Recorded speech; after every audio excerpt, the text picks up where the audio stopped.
Hey everybody. Now I bought a Starlink receiver and modem. I'm using Starlink at Quartzsite this year. Why don't you come along with me and I'll tell you how it's working out.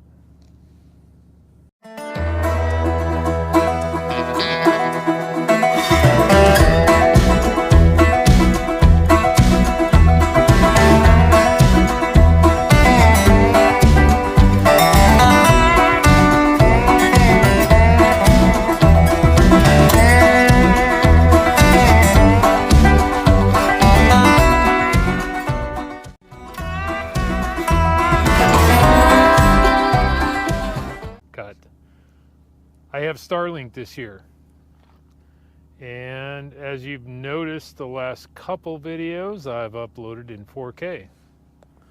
So stepping things up on the channel a little bit. I'll eventually have it mounted, have a place to mount it on the roof of the bus, where I'll take the stand that's down there and do some kind of a permanent mount up there.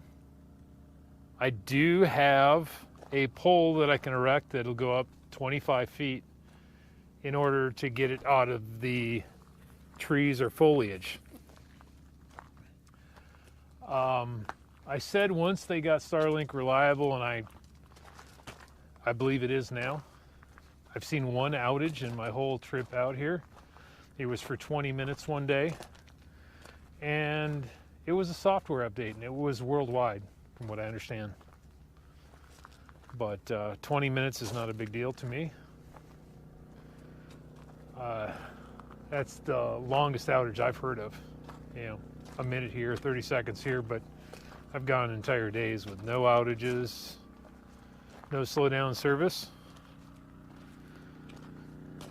And it's going to mean a lot for the channel here.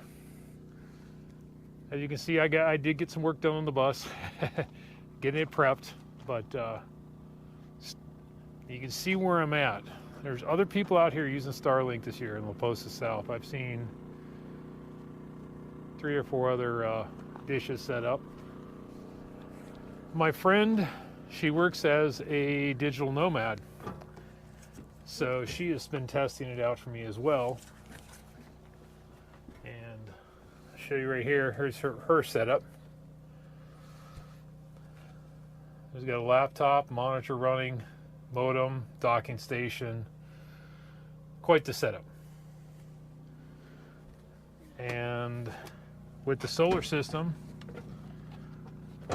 as you can hear my generator running in the background, we've had, you know, half days of sun this week, so her solar system hasn't hit the highest levels, but it's still doing good and still able to run Starlink. Once I get my roof coating done, which I'm going to do tomorrow morning, elastomeric roof coating,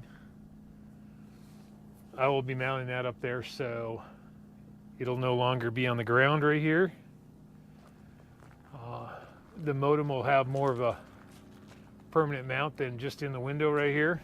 I don't know if you can see it, but the modem is mounted right there. You go. And get good signal throughout camp. Now let's check the numbers. As you can see, Starlink has been blowing away Verizon service. I have my service through Visible Wireless, but I have the premium plan, which is basically the same as the top plan of Verizon. Same speed, 5G, on what do they call it? Untethered? I don't know. I'm sorry. Well, I've got a loss for words, but it's the faster speed that they have. You can see, not so fast out here, is it? And I'll show you these at different times during the day, so you be the judge of it. And these tests were done back to back, so one on Verizon and one on Starlink. You can see the times on my phone when I did the speed test. That's why I did screenshots, and I didn't use Starlink's speed test. I used my a third-party one. Now, is this the end-all, catch-all for everything? Probably not. It's probably good to have a backup plan, either cell phone hotspot or wireless hotspot. But I've heard a lot of nomads bashing it, and I really haven't had an issue with it, so I don't understand what they're talking about. I have a residential service with portability. I can change my residence. My residence is here right now, and that's been working good for me. This is the third place I've set up since I've been out in the Southwest. The first one was Poverty Flats up by Overton, Nevada.